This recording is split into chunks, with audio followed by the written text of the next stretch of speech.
Bonjour, vous voyez, j'avais un sourire tout en cliquant sur mon téléphone pour commencer l'enregistrement. Et ce sourire, c'est que je suis tellement heureuse de vous retrouver aujourd'hui, dimanche, pour cette vidéo spiritualité. Je suis tellement heureuse de ce soleil qui rentre dans mon appartement, de ce ciel bleu que je vois par ma baie vitrée, tellement contente d'être là, ici et maintenant, et de partager avec vous ce moment, ces 20 minutes d'échange, d'intimité et d'amour. Voilà. Parce que c'est cela dont il s'agit en fait. C'est tellement important de ne plus avoir de fausses pudeurs par rapport à la chose primordiale de notre vie, qui est l'amour. Et c'est quelque chose qu'on nous a peut-être un peu rendu tabou. Vous voyez, c'est pas bien, faut pas le dire. Je t'aime mais je te le dis pas. Vous voyez, c'est une chanson de je sais pas qui. Je t'aime, tu vois, mais je ne le dis pas. Voilà, je t'aime d'amour, je sais pas quoi. Mais en fait, non, c'est le contraire. Et c'est important de dire qu'on s'aime, de dire qu'on aime l'autre, de dire qu'on apprécie la présence de l'autre, de dire merci, en fait. C'est important de remercier.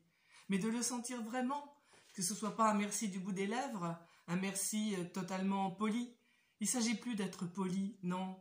Il s'agit d'être vrai et d'être dans ce ressenti-là. Mais ce ressenti-là, bien sûr, il est à l'intérieur de soi. Mais ce qui est important à faire, c'est de le sentir et de l'extérioriser, ce ressenti d'amour et ce ressenti de merci. Alors oui, on dit gratitude. Et souvent, j'entends des personnes dire « Ah oui, gratitude ». Mais en fait, ce mot qu'on dit gratitude, il est vide de sens. Il est vide de tout, il est vide. Alors qu'en fait, moi, je préfère ne pas dire gratitude, mais je préfère dire merci.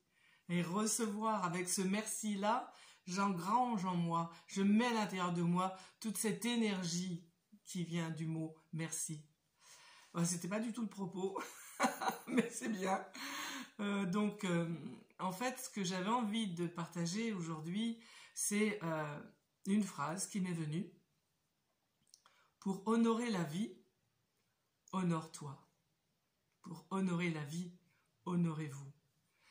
Et peut-être l'avez-vous deviné, je suis une vraiment grande défenseuse de l'ego, car en ces temps-là qui arrivent et qui sont déjà là et qui vont être peut-être encore difficiles, le plus important, me semble-t-il, c'est pas tant le travail spirituel, il est important, vous le savez, mais c'est le travail de construire l'ego qui est là, ici, à l'intérieur, pour m'ancrer, pour m'enraciner, pour pouvoir sentir le discernement qui est là et pour donner la priorité à l'être que je suis, à l'incarnation que je suis, si on veut, mais à la personne, voilà, à la personne que je suis, à l'être humain que je suis. Et ça ne va se faire que par le fait d'honorer l'ego que je suis. Ça me semble très important en ces temps-ci. Ça me semble tout aussi important que la spiritualité. Parce que, en réfléchissant bien, en me disant, même si l'ego n'est pas totalement construit, il l'est, d'accord? Et il ne s'agit pas du tout de... Mais moi, je vous dis ce que je crois, d'accord? Il ne s'agit pas du tout de l'esquinter davantage. Il ne s'agit pas du tout de l'annihiler, de le tuer, comme on nous dit là. Non, c'est tout le contraire, en fait. Il s'agit de l'honorer. C'est étonnant, parce que ça va totalement en contradiction avec ce qu'on peut entendre quand on est sur un chemin spirituel. Danger. Je vous le dis, danger. Le chemin spirituel passe par l'ego. La non-dualité passe par la dualité et par la fusion de ces deux polarités. Donc ça passe vraiment par, ok, d'abord, avant de dépasser l'ego qui se dépassera de lui-même, qui se transcendra de lui-même. Lorsque l'ego aura, lorsque je m'aimerai, parce que ça revient au même, lorsque je m'aimerai, lorsque je me respecterai, lorsque j'aurai foi en moi, en l'être humain que je suis, j'ai même pas à faire rien. En fait, j'ai rien à faire. De soi-même, il y aura ce débordement de l'ego. Vous voyez, en fait, l'amour pour les autres passe d'abord par l'amour pour moi. Parce que moi je dis souvent, c'est comme un tonnelet à l'intérieur que je vais remplir d'amour. Bam, bam, bam, je le remplis d'amour. Il va tellement être plein à un moment donné, qu'il va déborder. Et ce qui va déborder va aller à l'extérieur du tonnelet, mais pas ce qui est à l'intérieur. En fait, je donnerai, mais ça se fera tout seul en fait. Je donnerai le surplus. Mais si déjà c'est pas plein à l'intérieur, si déjà il y a des manques, et si on me dit il faut aimer les autres avant, t'as pas le droit de t'aimer, tu dois d'abord aimer les autres, et puis pas toi. Toi non, tu t'oublies. Si ce tonnelet n'est pas plein, mais qu'est-ce que je vais donner aux autres? Tu aimeras ton prochain comme toi-même. De la même façon que tu t'aimes toi, tu aimeras ton prochain. C'est très clair. Donc l'important, oui, pour honorer la vie, pour honorer tout ce qui existe dans cette manifestation, ben, il s'agit d'honorer l'être que je suis. C'est-à-dire, il s'agit de m'aimer. Avec la totalité de ce que je suis aujourd'hui, ici et maintenant. D'aimer l'être humain que je suis. D'aimer mes bourrelets, d'aimer ma maigreur, d'aimer mon problème capillaire, d'aimer le fait que je suis peut-être un petit peu nonchalante, que j'ai pas forcément envie de faire les choses que je n'ai pas envie de faire, d'aimer aussi ma capacité à m'enthousiasmer, ma persévérance parfois pour les choses qui m'intéressent, d'apprécier l'être que je suis dans ma générosité, mais aussi dans le fait que je choisis de donner ou de ne pas donner, vous voyez, aimer tout ce qui est moi aujourd'hui. Et aussi, oui, voir, ça j'aimerais l'améliorer, ça serait bien quand je pourrais peut-être mieux m'estimer, arrêter de me dévaloriser, ok, j'accepte de voir quand je m'auto-sabote, quand je m'enlève de l'énergie avec ces messages auto-sap dont je vous parle dans les capsules de la méthode Espère, oui, accepter tout ça. En fait, c'est le oui à qui je suis. C'est le oui à ce qui est, d'accord? C'est le oui à qui je suis. Et ce oui-là va permettre tout de suite de poser les choses, de ne plus être en combat contre soi-même. Parce qu'on ne gagnera pas le combat contre soi-même. On gagnera plutôt la collaboration avec soi-même. On gagnera l'être que l'on est avec le gain énorme de l'amour de soi et de l'amour de la vie et de la non-peur de ce qui advient par justement l'amour de soi-même. Donc l'amour de soi-même va passer par quelque chose, oh là là, qu'on n'a pas le droit de faire dans notre société. T'as pas le droit, c'est tabou. Ce mot que je vais dire est un mot tabou. Quoi? Mais tu penses qu'à toi. Tu es égoïste. Oh là là là là, ce mot. Ce mot, qu'est-ce qu'il a transporté comme on va dire, comme croyance et comme lourdeur. Ouais, c'est ça. Comme lourdeur, comme poids. Tu te rends compte? T'es égoïste. Et j'aime bien cette phrase, j'espère que je vais pouvoir la redire parce qu'elle me vient comme ça. Dans une salle de classe, la maîtresse demande aux élèves « Qu'est-ce qu'un égoïste ?» Et il y a un enfant qui répond « Un égoïste, c'est quelqu'un qui ne pense pas à moi. » Je trouve cette phrase tellement vraie. C'est vrai. Pour nous, un égoïste, c'est quelqu'un qui ne pense pas à moi. Ben oui, un égoïste, c'est quelqu'un qui pense à lui-même. Et si chacun pouvait être dans cette énergie-là, de penser à lui-même, il n'y aurait pas à l'intérieur de l'ego des frustrations, des non-dits, des colères. Il n'y aurait pas toutes ces choses-là qui viennent impacter l'ego. Comment voulez-vous que je sente l'amour de moi pour moi en ayant à l'intérieur de moi, de façon inconsciente, déjà le tabou? Je n'ai pas à m'aimer, c'est interdit. Il y a ce mythe de Narcisse. C'est intéressant ce mythe de Narcisse, vous savez, il se regarde dans l'eau et en fait, alors on dit qu'il s'aime tellement qu'il tombe dans l'eau. Mais en fait, c'est pas ça. Pour moi, c'est pas ça. C'est en fait, il ne sait pas que c'est lui-même. Quand il regarde dans l'eau, ce qu'il voit dans le reflet, c'est un homme qui est très beau. C'est un être qui est superbe, mais il ne sait pas que c'est lui. Et il s'approche tellement de cet être qui est superbe, bah oui qu'il se noie. Mais si tu sais que cet être superbe que tu vois dans le reflet de la glace, c'est toi, mais c'est merveilleux. T'as rien de plus à faire que d'être heureux, parce que la personne que tu vois en face dans le miroir, c'est toi. Quoi de plus beau que ça? Donc, si vous voulez, c'est important aussi ça, que je l'amène. Il y a dans notre culture, qu'elle soit religieuse, et moi je suis contre les religions, c'est clair, net et précis, d'accord? Donc dans notre culture religieuse, dans nos dogmes, dans cette espèce de doctrine, parce qu'on nous a endoctrinés, il y a vraiment du discernement à avoir. Et il y a beaucoup de choses, comme je le dis, à mettre à la poubelle. En fait, toutes les choses qui enlèvent l'amour de moi pour moi, ce sont des choses à mettre à la poubelle. Toutes ces choses qui font que je dois être coupable, je dois être victime, c'est à cause de moi, je suis dans le péché, eh bien c'est des choses qui ont à être enlevées de notre mental, à être enlevées de nos conceptions de la vie.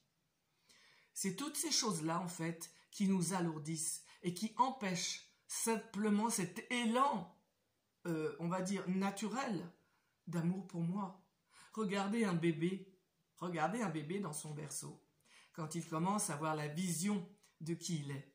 Si vous le regardez, ben, il est extasié, il regarde ses mains, il regarde ses doigts, et il n'en finit pas de regarder ces choses-là qui bougent. Il ne sait pas que c'est son corps, puisque pour lui, bébé qu'il est, tout est l'univers. Il est encore dans la fusion. Il est dans le ressenti inconscient qu'il est fusionné avec le tout, avec la source. Après, on perd ça. Et c'est ça qu'il s'agit de retrouver. Et c'est justement ça qu'on nous a ôté. On nous l'a ôté par l'éducation, par méconnaissance en fait. On va dire que des puissances malfaisantes, on va le dire comme ça, eh bien, ont ôté à l'être humain non pas la possibilité, parce que c'est ça qu'il est, mais cet être-té qu'il est, il a ça dans son être, d'être la source. Et tout le problème vient de là. Et du coup, ce déracinement avec notre racine réelle, qui est la source, a fait installer une dualité très forte, dans laquelle on a instauré des doctrines, des dogmes, qui ont été crus par des générations bien avant nous, et perpétués de génération en génération, qui font qu'aujourd'hui encore, vous vous rendez compte, en 2023, eh bien, la plupart des personnes ne savent pas s'aimer, ont de l'égoïsme, une idée totalement taboue, qui est mauvaise, et du coup, sans cet égoïsme, la personne, elle ne peut pas se construire. C'est impossible. Alors, on a mis en place un autre terme qui permet, et qui est bon, d'accord, d'accepter ce terme-là, en fait, ce concept-là, et on dit l'égoïsme bienveillant. Donc voilà, il s'agit d'installer un égoïsme bienveillant. Parce que en installant un égoïsme bienveillant avec moi-même, tout ce qui est là, en fait, c'est exactement ce qui est là. Tout ce qui est là, c'est ce que je verrai là-bas. Tout ce qui est là-bas, c'est ce que je verrai ici. C'est une réciprocité, en fait, puisqu'il n'y a que le tout, il n'y a que le un. Et le un, eh ben, il est là. Il est là et il se manifeste là. Donc c'est très important d'instaurer cet égoïsme bienveillant. Par quoi il va passer? Par l'amour de soi. Et on me disait souvent, mais Linda, c'est quoi s'aimer? Parce qu'ok, on l'entend tout le temps, partout, il faut s'aimer, comme si c'était vraiment la solution, et c'est la solution. Mais on fait quoi? On me disait. Bah c'est très simple, hein. Il faut t'aimer comme tu aimes quelqu'un. Regarde, si tu aimes ton enfant, si tu l'aimes vraiment, tu vas pas lui parler mal. C'est pas possible. C'est antinomique. Tu vas pas faire des actes contre lui. C'est pas possible non plus. Tu peux pas faire ça. Qu'est-ce qu'on fait quand on aime quelqu'un? On n'est pas possessif. Normalement, on l'est pas. Bon, si on l'est, il y a un problème. Mais bon, prenons plutôt cet amour, on va dire, cet amour dénué d'attachement, de possessivité. Ça aussi, c'est pas facile à faire. Donc cet amour que l'on peut avoir, ressentir par rapport, on va dire, à un tout petit enfant. Parce qu'après, c'est plus le même amour. Hein.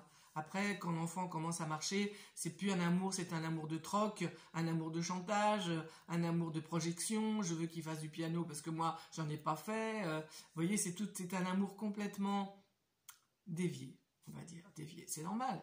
C'est normal, puisque la personne qui est là, elle n'a pas d'amour de soi pour soi, donc qu'est-ce qu'elle émet à l'extérieur? Des choses qui sont déviées. Il ne s'agit pas de se juger, il s'agit d'observer. Ce sont des choses logiques. Donc, oui, il s'agit d'être amoureux de moi, comme Narcisse. Ah, bizarre. Mais du coup, comme je sais que c'est moi en face, je ne vais pas tomber.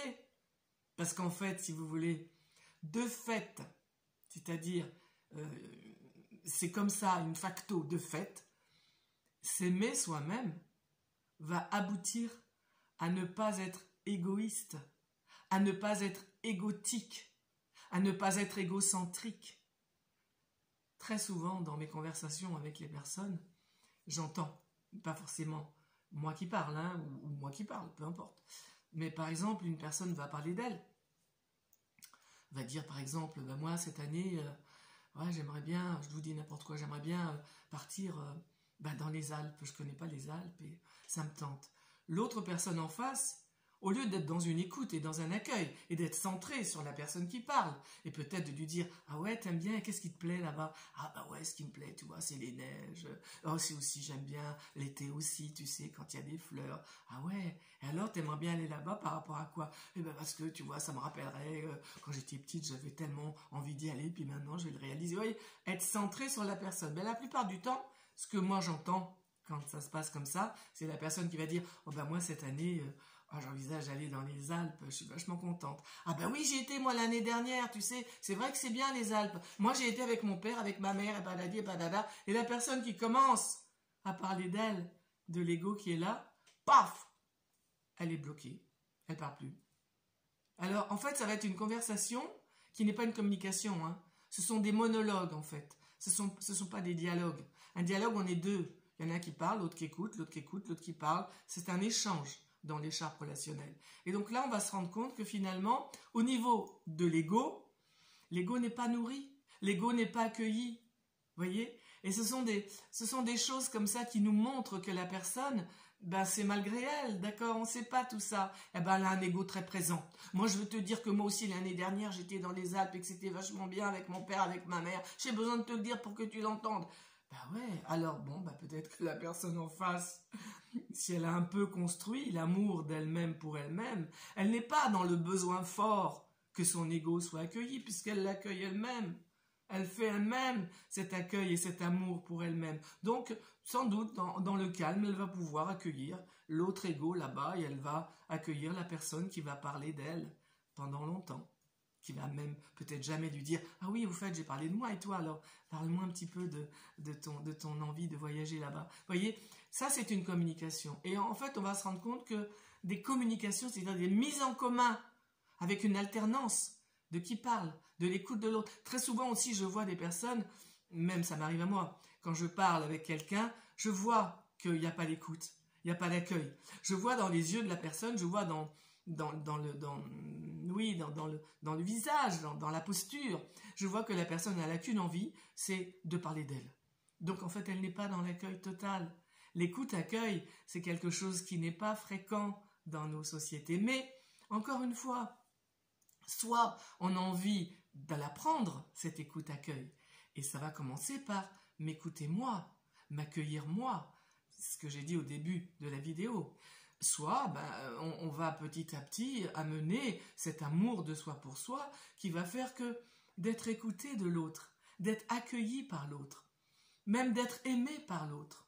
C'est pas un besoin, c'est bien, parce que l'amour, c'est un besoin fondamental, c'est un besoin de l'univers, c'est un besoin cosmique, c'est un besoin harmonique. Donc l'amour, oui, c'est un besoin, mais c'est plus un besoin impérieux, impératif. Je n'ai plus vraiment besoin de ton amour pour m'aimer moi-même, parce que je m'aime déjà. C'est le plus grand cadeau qu'on puisse faire à quelqu'un.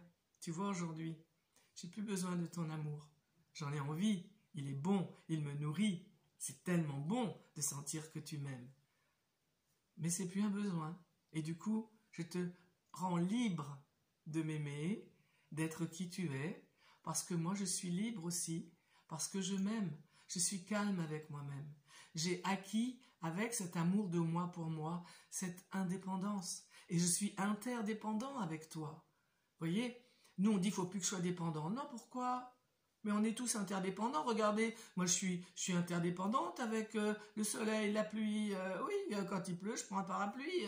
Je suis pas indépendante et je me balade en maillot de bain dehors. Non, on est tous interdépendants.